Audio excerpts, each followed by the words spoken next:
Well, hello guys.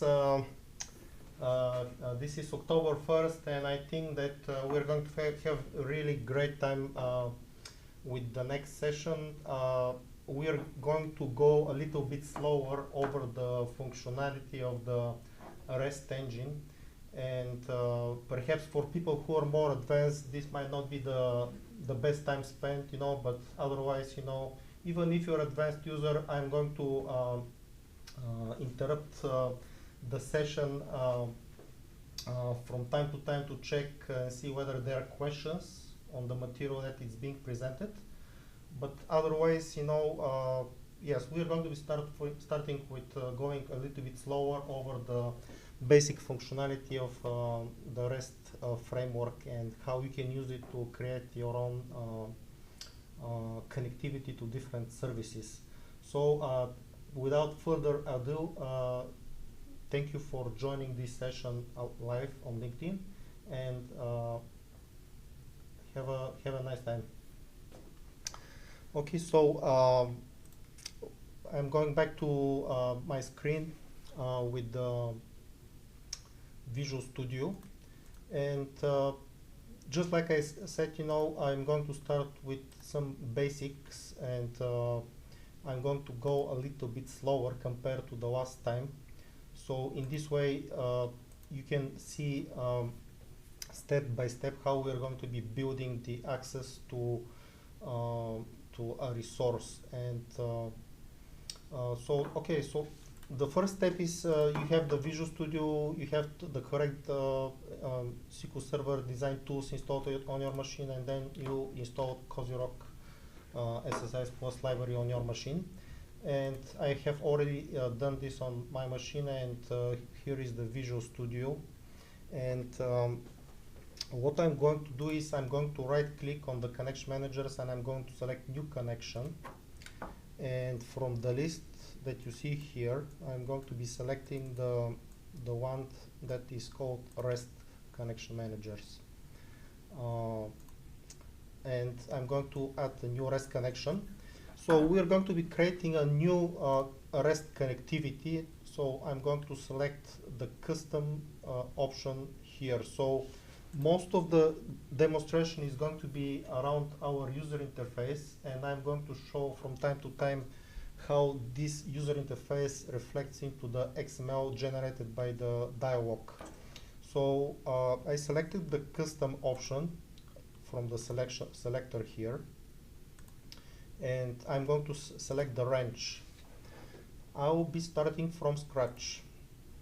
So for this demo, we are not actually going to be using an actual service. It is going to be, everything is going to be completely made up, and that's possible because the REST framework is very flexible, and it does not necessarily require the source to be a URL or endpoint. And another thing to also understand is that the whole design of the REST framework is designed around the so-called resources or entities. These are this is the model of a service, and these resources, you can have different actions associated with these resources. You can read a resource, and you can apply actions like create, update, and delete on these resources. And also you can have multiple endpoints, for example, that are used to read the same type of object or entity or resource. In our case, it is just called a resource. So let's create a resource from the start, and this is going to be literally the start. So it is going to be called test for the base URL, which is not going to matter much because we're just playing around with the REST framework, and it is going to be anything. I am not going to use any authentication, so for now we're going to just put this aside and focus on creating our first resource. So as you can see, I have different hot link type of selections available for authentication, tablets, resources, error handling, and scripts. So I'm going to select resources, and I'm going to create a new resource, and I'm going to assign a resource name for what I'm designing. So let's say this is going to be a resource for contacts. So we're going to call this resource contact. Again, we are not going to be going to details what is the template base, but we are going to go over the basis. So this is the contact resource, and if I click here, I can see what does it look like. It is very simple, as you can see. However, for this resource to be really useful, we have to now create what this resource contains in terms of metadata. And let's create some fields, that are going to be associated with the contact. So I have here a really powerful tool called Microsoft Windows Notepad. I'm going to be creating a JSON document from scratch. And this JSON document is going to be a basic layout for our contact resource. So what it's going to have inside the JSON, so we are going to create different fields that are going to be associated with our contact. So we're going to have a first name. Let's call this George.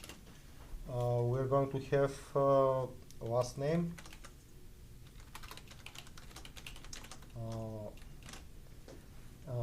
So I just want to ask, everybody, if you have questions, I can stop.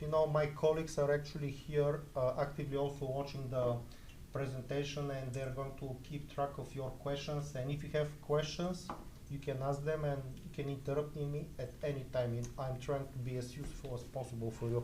So last name, George Hill. Birth date, we're going to have a birth date for our contact. Which is going to be, let's say, April 2nd, 1966. We're going to have address. Why not? Well, let's have an address for George, which is going to be 76 South Hills Street, Vermont. This is completely made up, so it can be anything. For now, I don't care about Vermont. This is the state actually, so let's do it Vermont, and I don't know, let's be Virginia, Richmond. And what else? We can have something. What else we can have? Let's keep it simple for now. So this is one object in JSON format that describes one record for our resource. Now let's create a second record,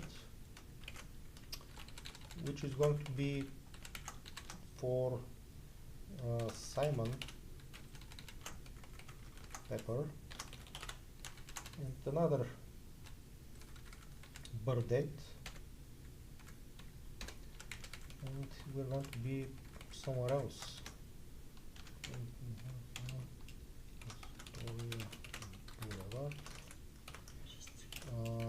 New York.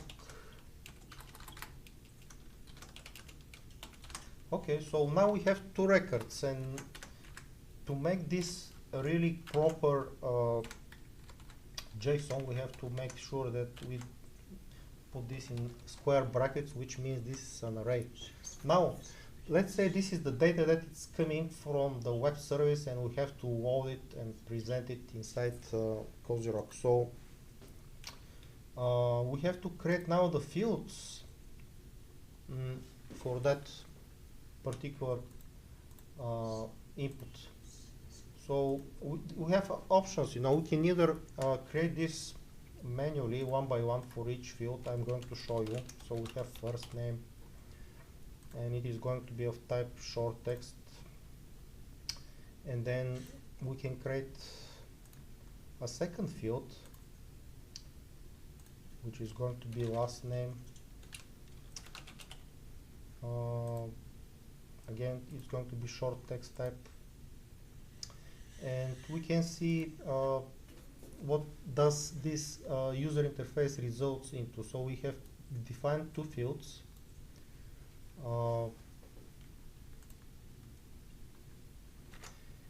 And they're both of type short text, and it is using the definition template. I'm going to go over template and what does it mean shortly. But as you can see, now this process is somewhat tedious. So I'm going to actually use a nice feature that we provide, which is called initialize fields from JSON. So all these definitions that we have created here, I can just copy and paste. I can say preview, and as you can see,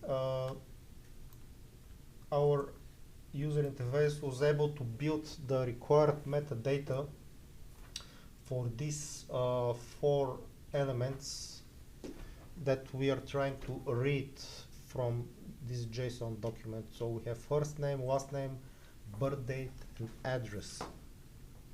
So this is much nicer, and in fact it is very big enhancement in terms of trying to process a lot of fields. You know, just imagine these are only 4 fields, but if you have to define this for 50 or 100 fields, you're soon going to realize this is a big help.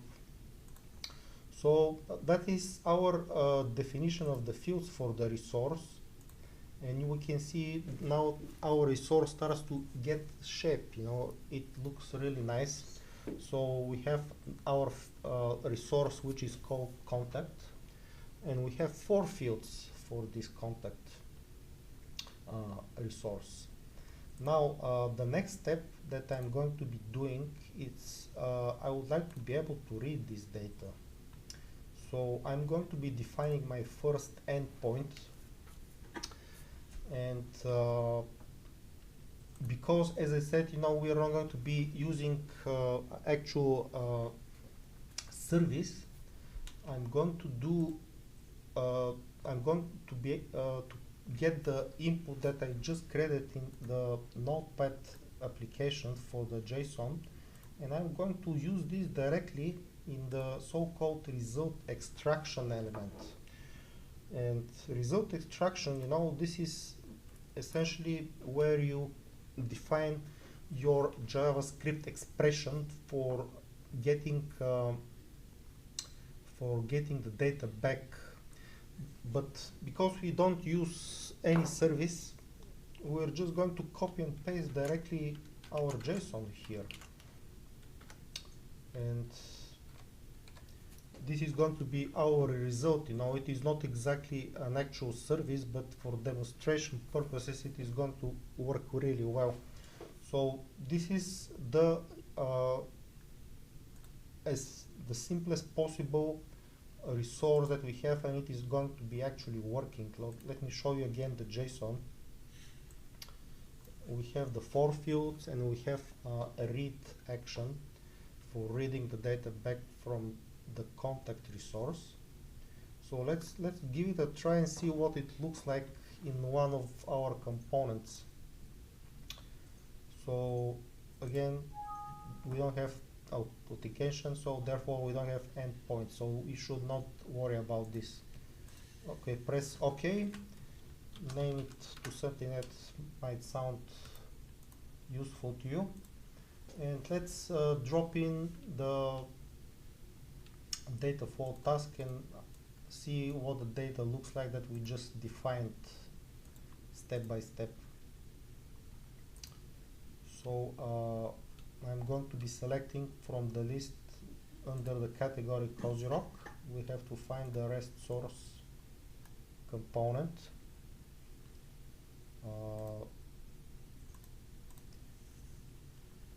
I'd like to encourage my colleagues, you know, to ask our customers if they have questions so far, to go ahead and pause them because I'm not seeing any activity so far.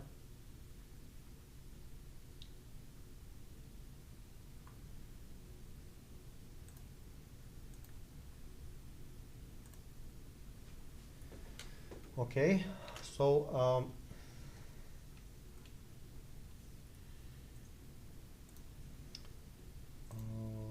let's go back to our project.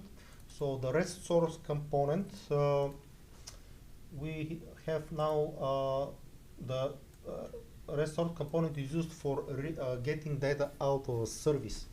So I'm going to select my test connection that I have just created from scratch, and it's going to contain a single resource called contact. And then if I go to columns, I'm going to see back the metadata for the contact. It looks exactly as the JSON that we are trying to read. And now let's go to preview and see what it looks like, the result. So as you can see, we now have our data back. We have the first name, the last name, the birth date, and the address. So we're now getting data from our test resource, and we don't even need to use a service to get some data back because the data is defined from scratch in memory. So that's really nice. So let's go ahead and see what other improvements we can further make. So I'm going to be showing now other things that are important when you're designing your resources and your metadata. So as I said earlier, we have something which is called short text, and it is a template. So what is the significance of the template? The template is actually very useful to create definitions that are not going to repeat too much inside your configuration. So let's say you have this contact. You would like to have this contact attached to another resource, and you would like to be able to get these contacts metadata or information from the system. Instead of having this metadata defined in multiple places, in multiple different sources, you can actually have the definition in one center of place, and then you can reference this information in different resources. So this is the purpose of the template. So let me show you where is the template residing. By default we have the basic templates that are useful for creating resources, but you can of course add your own resources if you think that you can simplify your configuration. So let's see what the short text looks like. So the short text is very simple definition. It is defined as DT_WSTAR. This is the actual type used in SSIS. And then this short text has a length of 250 characters. What else we've got here is a long text definition, which is again the same DT_WSTR but with a length 1000. And we also have date time, DB timestamp. So if you remember, one of our fields inside the contact was actually the birth date. So I think that it makes sense, instead of having the generic short text, to have a more suitable type, which is date. So that's why we're going to be using the template date. And of course, this is for making sure that the fields are matching the correct type. And if you have to do some operations on date and time, it is always a good idea to use the correct type for the correct field.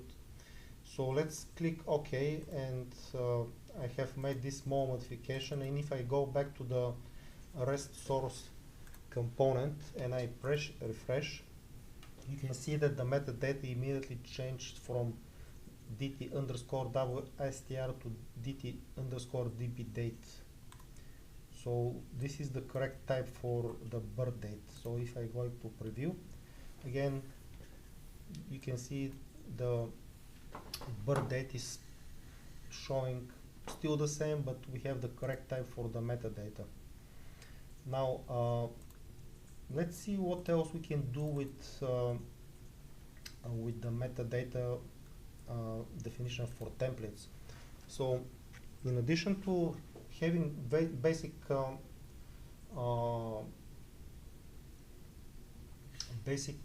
fields, a field can be actually be a composite. You know, it can be actually a combination of other elements. And let's see what else we can do for the contact. We have the fields. We have the address. So let's say if we would like to have the address split into separate elements, and how are we going to define this as an address? So I'm going to make a slight modification here. So for the address, we are actually going to have this defined as another object, and we are going to make some adjustments, you know. So we're going to break this down into 3 separate elements. I'm going to change this to mailing address, and then we're going to make this into address,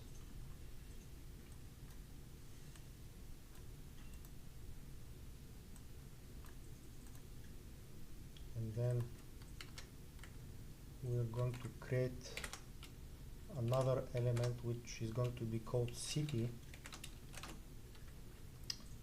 and it is going to be New York City, and we are going to have the field called state.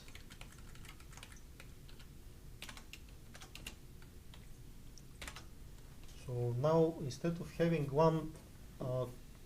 one field that contains the entire address, I broke down this address into separate elements, and I'll explain why this might be important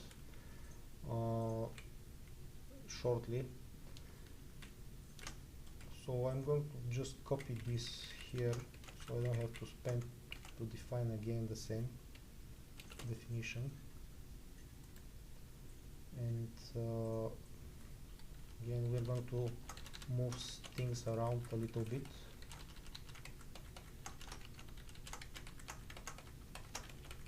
Enrichment. And we are going to move the state.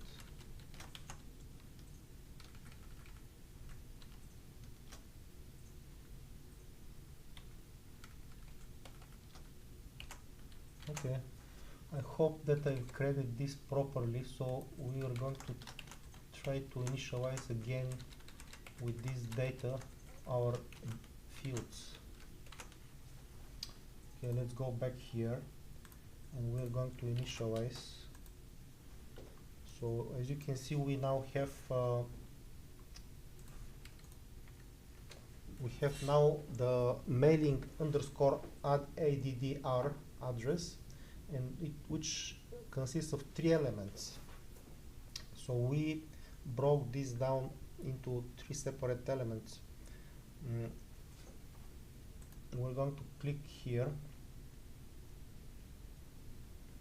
I don't want to preserve. The only thing that I'm going to change back is the date. Okay, so we have the mailing address. We have to also change our read method to read the new data.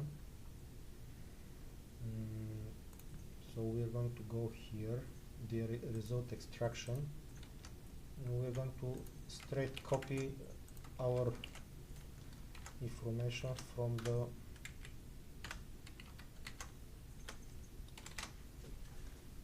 the notepad. Okay, now if we go back to the top, so our template starts to look more and more substantial. As you can see, we have the contact, we have the different fields, and we have the read endpoint, which is not an actual endpoint but just for test purposes, getting some data back. Okay, so let's go back again to the REST source component and refresh the metadata. Okay, so we now have the metadata to reflect the new arrangement of the data that we've got.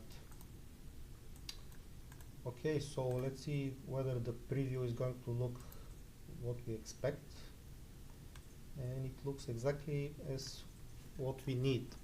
Okay, so why would this be actually important for people? This might be important, you know, because if you would like to do some demographics type of analysis where you would like to find data which is related to a specific state or specific zip code, then breaking down this into separate elements might make actually a lot of sense, because in this way you can actually do clustering and find out whether specific records are relevant to the question you are trying to answer at the end. So that's why, I mean, you might not see this in many systems, but it's possible. It is possible. But let's see what we can actually do to improve this. So right now we have created this additional field address in the contact resource. Let's see if there are questions coming. I'm not still seeing any questions. I guess I'm going to continue speaking. You know, I'm hoping that I'm not boring you to death with all that JSON documentation that you are seeing here. So this mailing address is actually specific definition to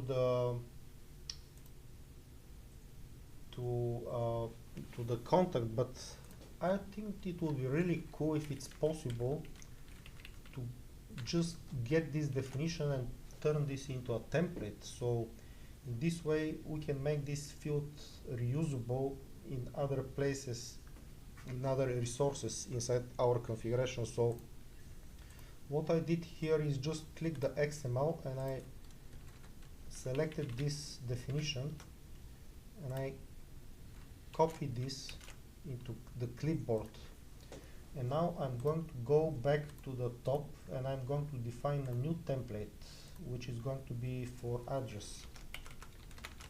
I'm going to call this address, and I can go to the template directly here because it's going to be easier for me. So I'm creating a new template field called address, and it is going to contain these elements.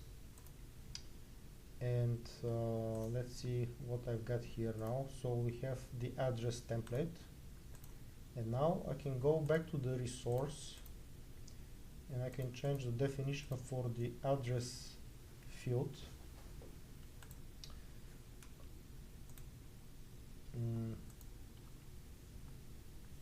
And I'm going to be removing everything here, so I can do it this way, or I can just modify the JSON, the XML file directly. And I'm going to select this to be address. So now you can see that the definition is much shorter.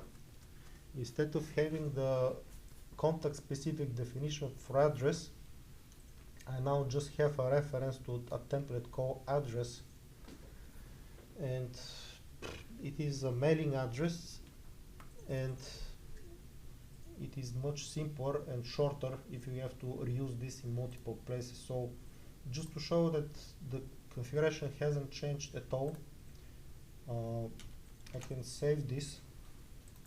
I can go back to the contact, do a refresh. As you can see, nothing has changed because the definition is essentially the same. It is pulling the metadata from the template for the address and then using this metadata inside the mailing_addr field to define it. So everything looks really good at this point. Okay, so what else is good to know about the template fields that it's going to be really useful for your situation? So in addition to this flexibility for defining structured fields or simple fields, what if we would like to have the ability to do some type of expression for a field, because the field might not be directly consumable. So what I mean by that is, let me give you an example. There is something called Unix time, which is actually epoch and Unix time. It is a timestamp, which is a time from a certain date, and it is represented as a really large number. So let's say this epoch or timestamp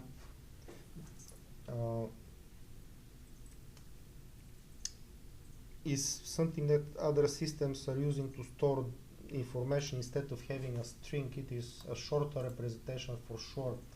So let's see, if we have an epoch time, how are we going to process this birth date?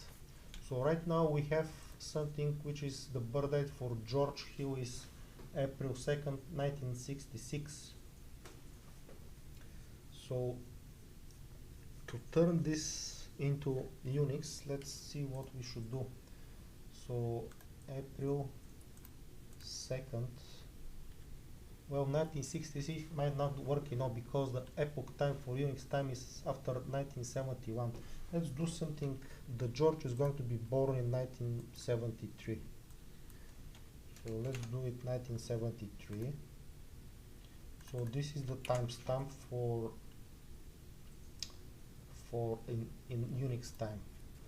So I'm going to create a new definition which is going to be using this epoch time for George's birthday. So the birth date is going to be a number now, and what about Simon Pepper? Well, we're going to make it 1976. Again, this is the birth date for Simon in Unix time. So if we copy and paste this for our data inside the resource, let's do it quickly.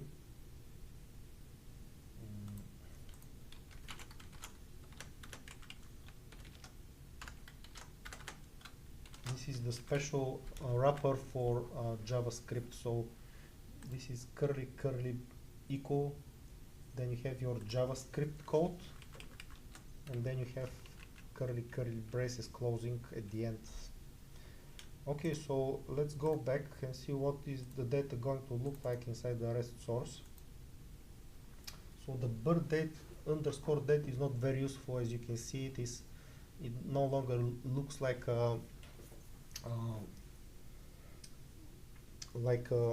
the birth date that is human readable. So what can we do about that? So we have now ability to create so-called expression that can handle this type of requirement. So how do we create this type of expression? So let's go back to the definition, and we're going to now create a new field which is going to be called Unix time. So I'm going to be defining a template, and the Unix time Unix time is going to be returning dt_db_date. So I would like to have this defined as a dt_db_date inside SSIS. This is the type of field. And now we're going to create this special get definition. The get definition is very powerful because you can use this to build a field from an endpoint, or you can do a processing of the value of the field using a value definition, or you can do combination of endpoint and value. So it gives you a lot of power to express handling of different fields and the metadata. So currently this is not going to be asking an endpoint for data, but we have to define something for value. So let's see if I can make it without mistakes. But what we need is we have to use the new date.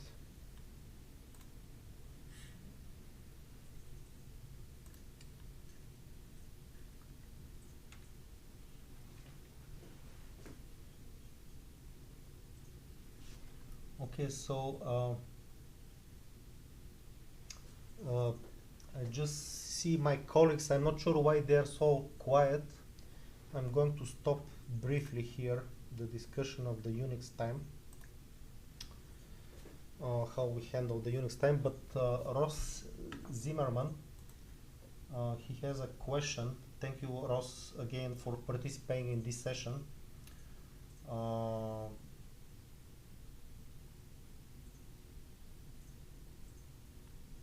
So he's asking, if you have a live API to use, is there a way to generate the metadata of the endpoint calls automatically? So I suspect that what you're asking is having the ability to build resources and the fields metadata from endpoints that are provided by an API. So they're APIs which are very dynamic in nature, and one good example of such dynamic metadata API that is capable of providing dynamically metadata is the ServiceNow service. ServiceNow, let me show you, it is a very good example. And what I like about the ServiceNow, it is actually also very simple, a very simple API, and it was actually one of the first APIs that were included in the first version of the REST framework. So if you examine the REST, the configuration for the ServiceNow, you can see that there is no statically defined resource whatsoever inside the ServiceNow configuration. So we have, of course, a couple of template fields, but other than that, the ServiceNow uses the so-called external element. So what is the external element? The external element is something that is not supported inside the user interface. So if you are looking to find it here, you're not going to see it. If you are able to get to the point where you can create your own configurations that are based on metadata provided by a service, we actually consider you have graduated to an advanced user. So Ross, if you're asking this question, you're at this point an advanced user. And what this means is that in order for you to be able to do this type of requirement, you have to define the so-called external element. And I believe that all this is actually documented somewhere on our website. If not, you can of course always post a request to include more information about it. But this external element is also included in the RCM-config-XML style sheet. So what the external element contains is it contains, it looks very much like an endpoint definition. Let me see, I'm not getting here the assistance for some reason. Let's see what I'm missing.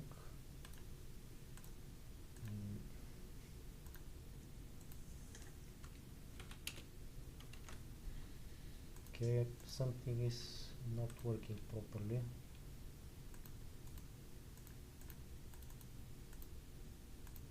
I'm not getting the assistance. Oh, I see. Okay, so as you can see, the external element definition, it is like an endpoint. So we can say, look, I mean, I would like to get metadata. So this is actually, if you look at the configuration, you have something called external. This is actually top level element is similar to the template element. So what this is the meaning of the external definition is you're saying, look, I have some resources. Yes, Alex, go ahead. Okay, so external is you're saying I'm getting data from the service, and I'm going to use this data to build. I would like to get the list of available resources that are provided by this endpoint. So right now this service actually is, this configuration is not using the URL because it needs further massaging, you know. So whenever you, let's say, you have to do some extra type of processing, you can go straight forward to the list definition. So the list definition is going to give you the actual list that is going to be shown inside the configuration. So, and then this external element says, okay, I'm bringing this information from somewhere outside this configuration. That's why it's external. So if we examine the get external resources, what does it do? So, and why it's created as a function, you know. So here is an example why this cannot be implemented as an endpoint, is because it is actually built for, as a combination of two separate endpoint calls. So the first endpoint is going to reach out to an endpoint which is under /table /sys_db _object.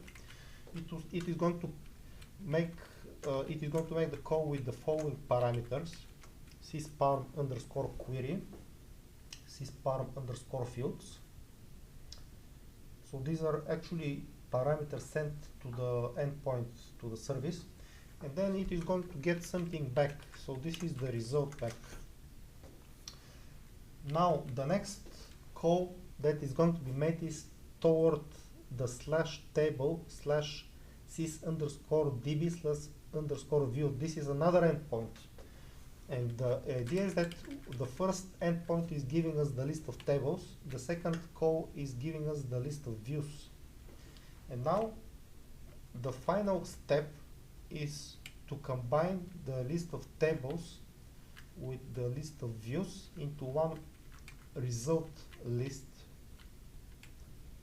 and that's what it's doing here. So as you can see, it is getting the data from the views and it is pushing the element in the result, and we have different attributes that are needed to build the resource properly inside the configuration.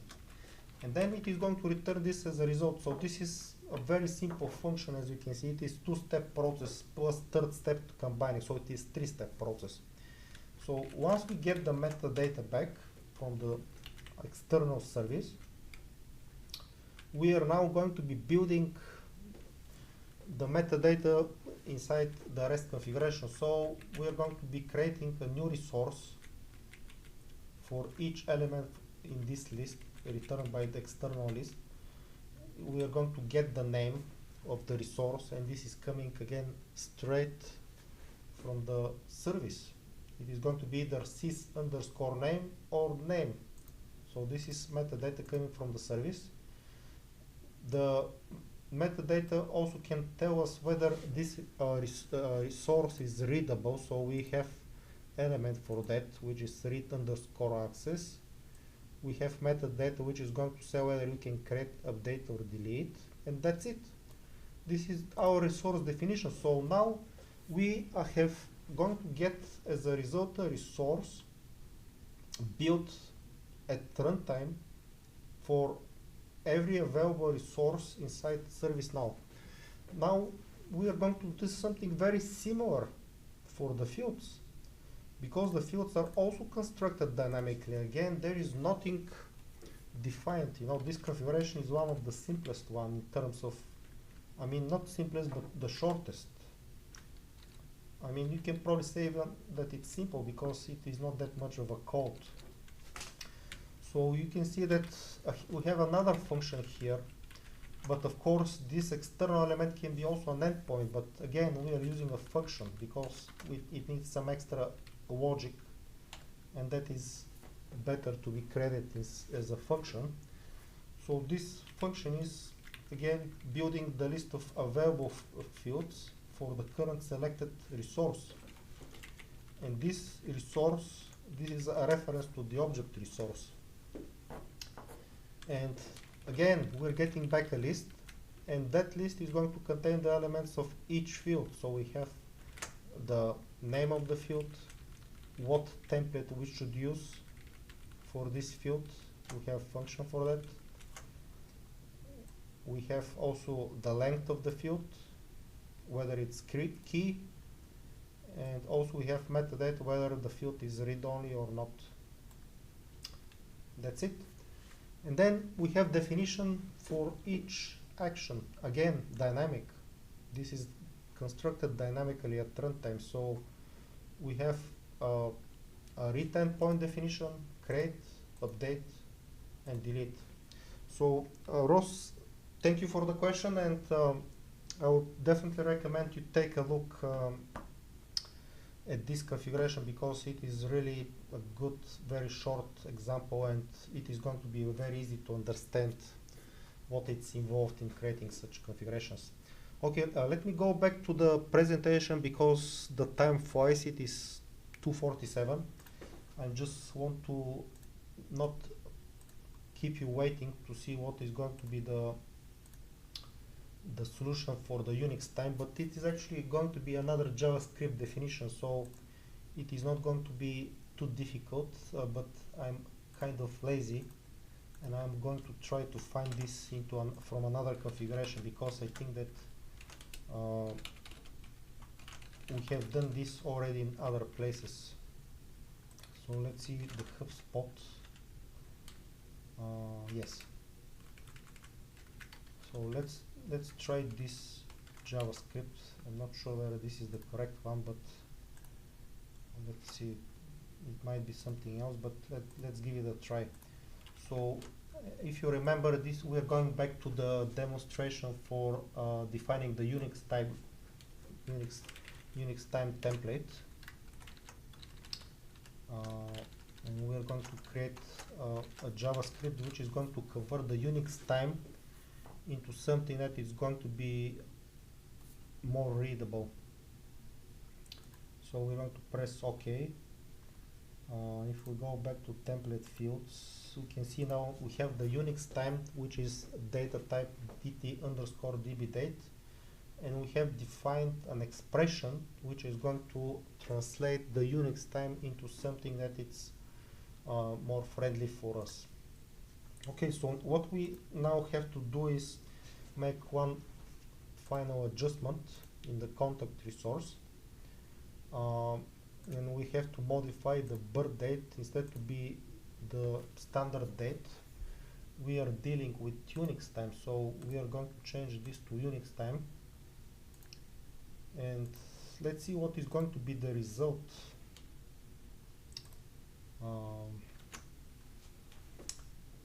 So we are going to close the dialog, go to preview. Okay, so this does not look good. So we have something for the Unix time.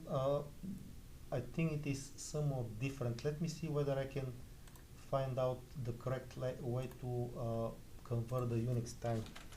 Unix time convert JavaScript. Should be pretty simple. That's what's good about the JavaScript is there is so much code available, and you can easily and quickly find what you need online.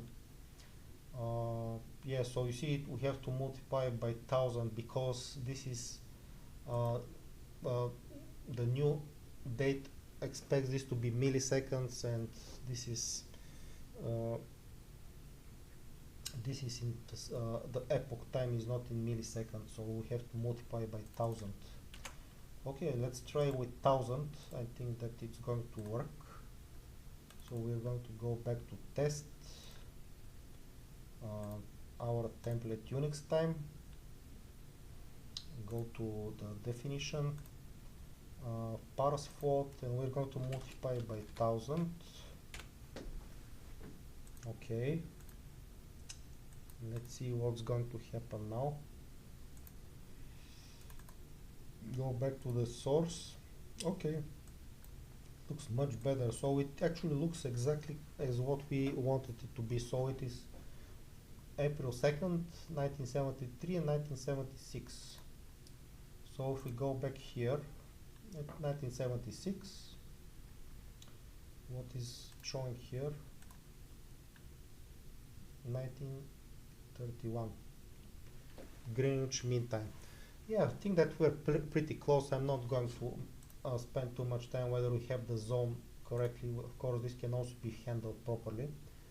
But now, as you can see, we have now handling of Unix time. So it was actually pretty simple to do it, and everything was handled inside the configuration without not much effort.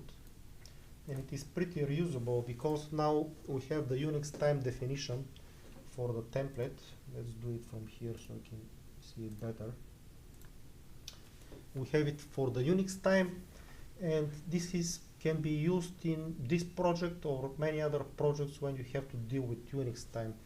And of course, this is just one example of what it's possible to do with the rest configuration, but if you want me to show you other examples, you're more than welcome to post questions on this episode, and I'm going to be more than happy to answer. What else I can say is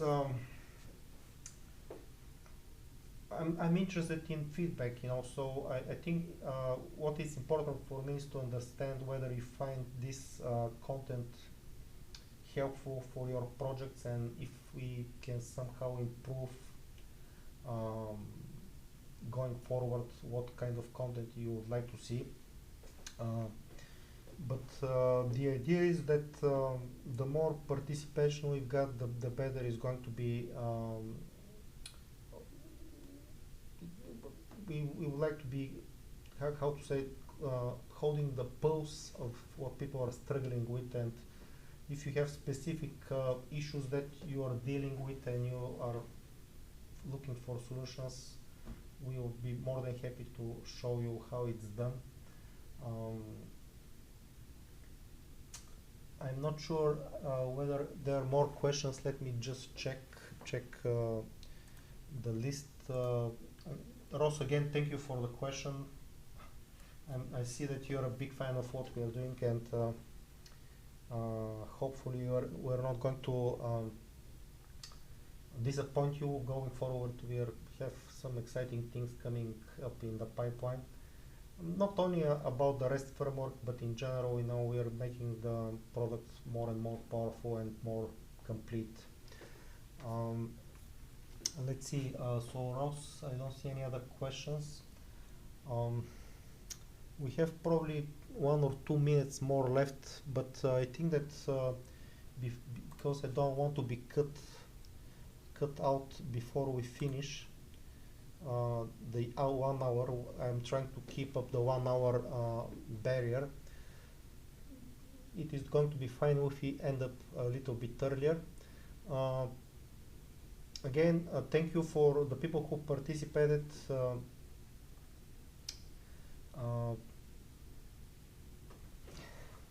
So Ross says, I would like to see A runnable example against publicly available API would be great.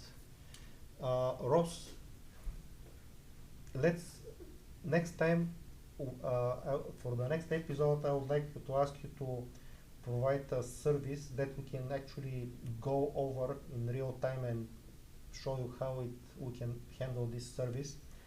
Of course it will help, if it's possible to provide credentials, but that is not necessarily required, but the idea is that if we have the credentials we can actually show how we handle the credentials part inside the configuration. Then we can go over the definition of a resource and yes Bobby.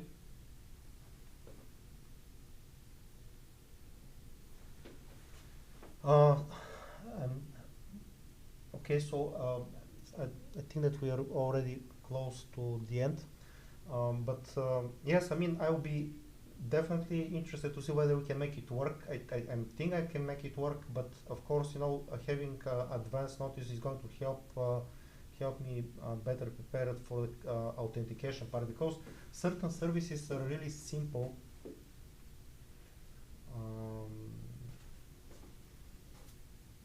So Carol Myers is asking, would you recommend adding a date time offset column for the zone?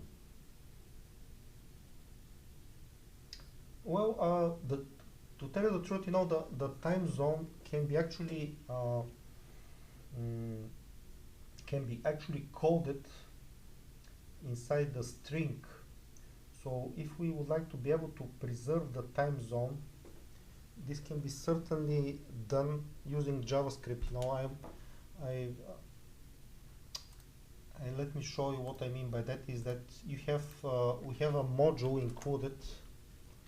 I'm not sure whether I'm going to be able to find it now, but anyway, it is called data format. So if we go back to the main folder, and there is a reusable script which is called date format. So with this one you can actually create a string exactly with the format that you would like to have it and expect it to be, and you can have this string contain the time zone included as part of the string. So in this way the time zone information can be preserved. It can be part of the string. But let me show you here in this particular example that I was demonstrating. The Unix time definition was actually defined whatever we've got here as a date convert to UTC string. So just to show you what this UTC string looks like, let me show you what it looks like. So I can say alert. Alert is actually going to show a message box with the content of the date. So this is actually very useful for doing tests. Let's go back to REST source, and if I go here, you can see that this date, whatever it's in the Unix time, epoch time, it's represented as a string using this default format. So if you check the JavaScript documentation, this is what the to UTC string looks like. So it is GMT. This means that whatever this time you are seeing, it is represented as Greenwich Mean Time. But of course, we can always format in a different way using the date.format script. Again, this is included as part of the main installation, and you can use it in any of your configurations. Okay, so thank you very much for attending this second episode. I hope that it was useful, and I'm looking forward to having more demonstrations of the REST framework and how we can build different type of functionality. And Ross, for the next time, send us in advance the service you would like us to design in real time, and perhaps this might be the title of the next episode. We can actually have an entire session on how do I get connectivity to this particular service and what are the steps. And just like what I'm going to end with is the places you can find us is on YouTube, Facebook, and Twitter, and of course the help desk is always open for questions from our helpful and friendly staff. Okay, and enjoy the rest of your day and week, and I'm looking forward to talking to you in our next episode. Have a great day. Thank you. Bye bye.